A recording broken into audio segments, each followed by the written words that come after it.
Hey everybody, welcome back to the podcast. Okay, we have a special episode for you guys. So we have been posting some reels lately on Instagram, and some have gone absolutely bonkers. And I like to dive into obviously what is catching people's attention. These are conversations people really want to have. So what I want to do is just dive into a few of these reels, and we've already reacted to them, so I will let those things stand. But I would like to interact with some of the comments, and I think it's really important for us to drill into the topic and even ask the question, why is this striking a nerve? So the first one is Brett Cooper, and she goes into detail in this reel about the reason, ultimate reason why she is happy that she was homeschooled. So just to remind you guys, this is what she said. When you look at the statistics of how much time kids are spending with their parents these days, it's like 35 minutes a day. That's it? When you remove bathing, making dinner, when you are face-to-face with your kid, bonding, doing an activity where you are interacting, that's an average of 35 minutes a day. The benefit of homeschooling is the opportunities and the freedom that you do have. I didn't have to finish all my classes by a certain period. I had 9 months. If I wanted to get everything done in 2 weeks, I could have. I had so much flexibility to do everything that I was interested in. I took art classes, I did gymnastics, I volunteered, and that was only because I had the time to do it. I was not in school until 3 p.m. I spent so much time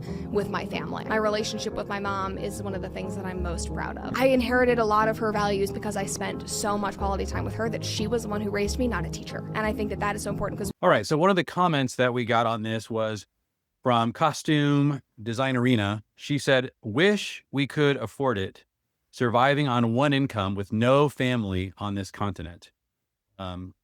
This is, I think, a constant challenge that people have. Some of the responses are, Abigail Schwartz said, we are a one income family and lower middle class. It's very possible. A lot of people are interacting with this. How do you think generations of your family did it with much less? That's a really good question. Another response is, perhaps you can if you consider working as well. We've been homeschooling since day one. We have 6 kids. Our oldest 18 graduated this last school year. We were one income for a long time. And mind you that my husband works for an industry that doesn't pay very well. So we sacrificed a lot, from the type of house we live in to saying no to certain niceties. But I'm the last 4 years, due to job difficulties for my husband, I had to step in and work part-time. It was very hard at first because I had created an expectation that my role as homemaker and homeschool was it, and working could never be done. I was very wrong. All to say that when there is a will, there's a way. Don't underestimate what a loving mother could do for her children. You can do it if you want to. And then some prayer emojis. Okay.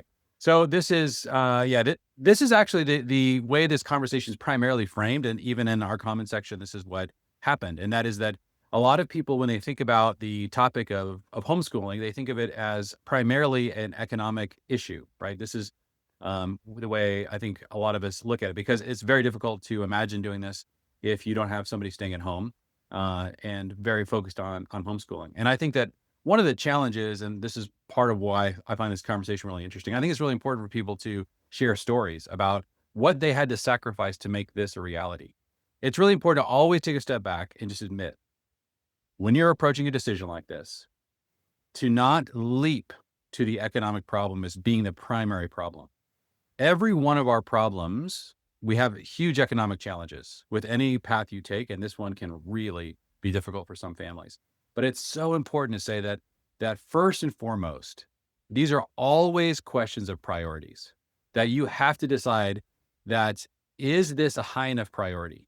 And in a world in which we're not going to starve, we have to admit that primarily these are conversations and questions around what do we see as higher priorities. It will be very difficult for a lot of people. And like one of the commenters mentioned, they were stuck in kind of a lower middle class, so socioeconomic level, in order for them to be able to homeschool their kids. And they had to say yes to that because their priority for homeschooling was higher. Now, we are not saying that everyone must homeschool. This is not a conversation that we're having around whether or not homeschooling is good or bad, or should always be done or not. Our family did about 80% homeschooling, 20% public school. My daughter is a sophomore right now, our only daughter who's in school, and she's in public school right now. Almost all of our kids went to public school for a few years, and we can give you guys reasons for that. We've talked about that in the podcast a lot. So we're not sort of like diehard homeschoolers, although we did do mostly homeschooling. But we do think that it's really important to understand that this is a question of priorities. And I always want to frame it this way. If you somehow knew that you had a child, let's say your children were in some kind of school system, and you knew that one of your children was not going to really thrive spiritually or emotionally in some like really critical area of their life, spiritually, emotionally, intellectually. But of course, in our world, we really care about their spiritual development first. Their emotional development, of course, is super important to us. If you knew that your child was not thriving in that school and that they needed to come out from that influence, whether it's like really negative peer influences, what would you be willing to do to bring them into an environment like homeschooling for a year or two? Like this, and this is very real for, I would say, I would say something like 80-90% of middle school girls should be not in public schools. Let's just put it that way. Like that is so difficult on young girls. The way that they're wired, it is a situation that's sort of designed to fail for families that want their children to thrive spiritually. I do think there are girls who can handle it. I'm just telling you that the vast majority will come away with a level of damage to their spiritual life that is very difficult for them to overcome. And if you saw that happening, and my daughter in 7th grade was in public school, and we decided after about 2 months of her being in that situation to pull her out because we just saw that she wasn't thriving, and we realized that she was our oldest, and so we just didn't know a lot at the time about how difficult it was going to be for her in that environment. Now we know a lot better. We've networked with a lot of families, we coach a lot of families, so we just seen this pattern over and over again play out. And if you knew that your child was struggling, then to say, look, we're going to have to come up with an alternative solution, whether that be private school or that be homeschool, potentially in co-ops. There's lots of great online options, but sometimes immersing your children in a peer-oriented environment in which they cannot escape, no matter how badly it's damaging them. That, I think, is something we at family teams want to challenge. We do not want to lose any of our children. And so one of the things I love about what Brett Cooper says here is she just talks about how much influence her mother had in her life.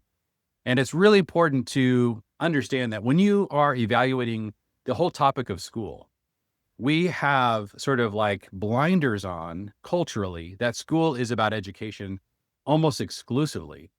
And we want to make sure that it's absolutely critical that our children get the best academic education they possibly can. Isn't that the point of an education? And of course, a huge part of what it means for children to be at that age is influence. It's what is influencing their values. That is so important. And I really think, again, prioritizing that first. And what she's saying is that I was around my mother. And if you look at somebody like Brett Cooper, who can articulate her values very well, can stand up for her values, this is somebody who has spent a lot of time in their childhood around adults. And this is one of the reasons why I think the whole conversation around socialization is kind of really important to challenge. If you were around adults in your childhood that are very well socialized, then you are going to have enormous advantages over your peers, people who have only socialized primarily with people around their own age. But if you've been socialized by adults who are well socialized, who know how to interact with their peers, know how to communicate really well, know how to communicate up and down generations, you're going to get all the benefit of that kind of socialization. I think when we talk about sort of the phenomenon of the strange homeschool child, the sort of the dirty little secret behind that oftentimes is that often when kids are under socialized because of homeschooling, that really is almost always a result of a parent or having parents who themselves are really struggling to be socialized. In other words, if you're whoever you spend a lot of your time with is going to have a massive outsized influence on your life.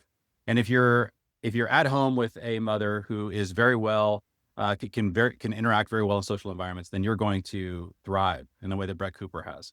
If you are around parents who are really struggling in any kind of socialization environment, they've got some significant quirks in that area, you're going to pass those on to your kids if you're homeschooling them and you're the one who's primarily influencing them. But I just loved the interaction around this reel. I want to share one more comment So that was kind of the biggest challenge that we got from this reel. I wanted to share one more around kind of the most positive spin on this topic. Okay, this is from Holly and Daniel. She says, as homeschoolers, our daughter has taken beauty industry courses at 11 and is now fully certified nail tech at 14. Our son took computer science courses from Harvard, free from edX. You can pay for a certification. And he's done other courses too. He is now making AI automations, building an AI agency at 16. If you want your kids to succeed, they don't need formal education. I think this is the other really important variable to keep in mind, and that is education has changed forever. So much of why we had to centralize education for hundreds of years in universities and in schools is because that was the only place to get that information. You needed libraries close by because the only place to get access to that much knowledge was through books. Everything is different now because of things like YouTube, because of online courses, because of all kinds of technology, because of what we have access to on the internet. And to pretend as if we are still living in an age that knowledge is centralized and the only way to get access to it is to create or a situation that's highly convenient for teachers as opposed to students, that day is over. And what you really want to do is train your children how to learn quickly and how to learn well, how to get access to all that information. What this person is saying is, look, what's really difficult is if there's only 1 or 2 hours of real education going on in a 7-hour time span within a school setting, if you begin to really train your children how to learn quickly on their own and give them access to really good courses and good certification programs like this mother has, then the speed at which they're going to be educated and the degree to which their education is going to result in income is going to increase exponentially. We've seen this with our kids. We've seen this with lots of other families. So it's really important that you don't think about your children growing up in an atmosphere of education that you grew up in. They are growing up in a totally different world with access to different tools, and they're going to also be facing very different challenges. And so it's really important as moms and dads that we upgrade our understanding that what we really need to be doing is aiming at lifelong learning with our kids and teaching them how to quickly acquire skills through these different portals that are designed to do rapid education in areas, especially that are economically viable, as that's going to change very quickly for our kids with the advent of so much of this technology and AI and different things like that. So hopefully that's helpful kind of context. I really enjoyed the comments in this section. Wanted to share those. Okay, let's talk about another one. One of the most important and most overlooked leadership roles a man can step into is leading his own family, not by dominating, but by building intentionally with structure, vision, and consistency. That's why I want to tell you about something called the Family Teams Accelerator. It's a 12-month framework for building a home that runs on purpose instead of chaos. Each month, you'll get a short teaching, a set of tools, and a simple playbook you can walk through with your spouse. It's built for busy families, but more importantly, it's built to last. You don't need hype, you need a plan. If that resonates with you, check it out at familyteams.com/accelerator.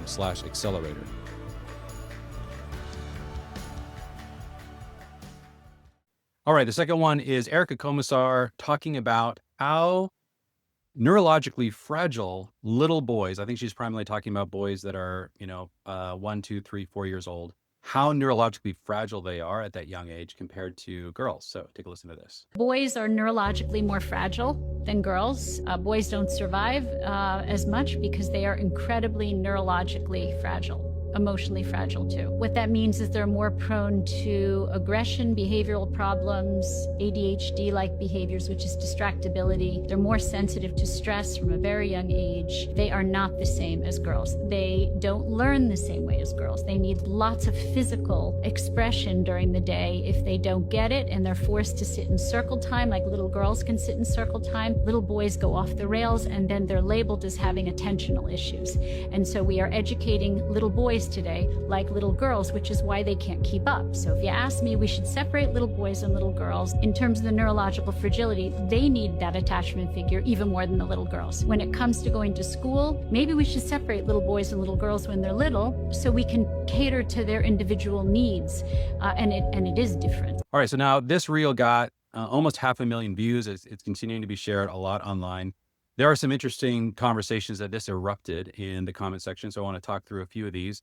One is, my mother-in-law kept telling me that my son was going to become a mama's boy because I gave him so much attention as a baby and young child, But because of this, he had no problems leaving me to go to school and has become a wonderful man, husband, and father. This is from Calaby Hill. I love this perspective. Yes, we're talking about really young boys. This concern that they're going to be a mama's boy when they're really little and super fragile emotionally. I think that this is often just an imposition of the idea that men are wired a certain way, need a certain level of strength and invulnerability. I think there is some truth to that about men, but to impose those same ideas on really, really young boys who are 2, 3 years old and saying, okay, you need to man up, 2-year-old. This is just a misunderstanding of how development works with boys and girls. What Erica Komisar is pointing out is so valuable. And that is that it's not necessarily at all, she's not denigrating how fragile young girls are. Of course they are as well. But I think she's saying that if you had to compare them, and we were talking to some friends of ours who said that they had a daughter who was in the NICU, and the nurses said to her, look, you have to understand that if this was a boy, he would not have made it. And they were very familiar with a lot of the issues going on with very young infants, and that boys are more fragile at this young age. And so a lot of people in the medical profession, as well as, of course, developmental psychologists, have understood this dynamic for a long time. This is just not very well known by the population at large. Okay, another comment that I thought was interesting. But also, why don't we stop expecting young children to sit still? My 4-year-old girl cannot sit in circle time either. Yes, thank you. I agree 100%. Part of the problem is just the way we educate. We design the industrial education around what is most convenient for the teacher and not what is actually in the best interest of the students. And so oftentimes we're saying, well, we need childcare for our kids so that parents can go off to work. And so they are not only being emotionally separated way too young from their moms and dads, but then they end up in circle time and in these sort of situations in which attention and not being rambunctious, not being sort of just naturally gregarious or physical, these things are expected of children that are way too young for them, but that they're needed by kind of the way we are educating kids. Another comment that got a lot of attention is, wow, I love this perspective, especially because I think we talk a lot about how boys need their dads more at certain points in their lives, but with little boys, the one they really need is their mother. And I live this every day with my boys. I'm their whole world right now. This makes so much sense to me. Thanks for the reminder to be present with them and attentive to those needs. Yes, we do. We talk a ton here at Family Teams about the importance of fathers in the lives of boys, but it's important to break that down developmentally. In these really early stages, they need their mother. Their mother is sort of, as Erica Komisar kind of points out, if you kind of listen to a lot of what she writes about this, they're almost an extension of like the child is almost an extension. The mother is nervous system is almost like in that child, and they feel that bond, and breaking that bond through putting them in lengthy daycare at a very young age is really, really hard on kids, but especially boys. And so something can actually break inside of them in ways that can really hurt them over the long term, their emotional development, their mental development. And so we have really underemphasized how much young boys need their mother in this really early stage in order to maximize freedom for women. And I think it's really important that we now take a step back and just say, look, we got to be objective about this. What is actually happening in the lives of these young boys, and that they do need their mother, and that we need to prize and really lift up the importance that mothers play in the lives of young boys and young girls, but especially to understand the level of fragility that young boys have at this stage. Okay, last one. Every mom, this must be somebody from England, who has a son finds out pretty quickly they are more fragile in a sense. It's not a bad thing. They need cuddles. Yes. Thank you. And yes, they need their mom. And I think this is such an important conversation we need to have. We need to take a step back and really understand what's happening with boys and girls developmentally. All right, guys, hopefully that was helpful. I love listening and to these comments, getting to interact with them, seeing some of the discussions that this brings out. So yeah, if you're not on Instagram, check us out on some of these reels. We are really trying to find perspectives that really fit with what it means for us to build our families into teams. And a lot of these perspectives, I think, are really important. So thank you guys for interacting on there. Definitely leave your comments on this YouTube video as well as over on Instagram. We'd love to interact with them as well. See ya. Thank you for listening to the Family Teams podcast. If you're enjoying this content or have learned something new, please make sure to leave a rating and review and share with a friend. To stay up to date with our events, new content, and products, you can follow us on Facebook and Instagram at Family Teams.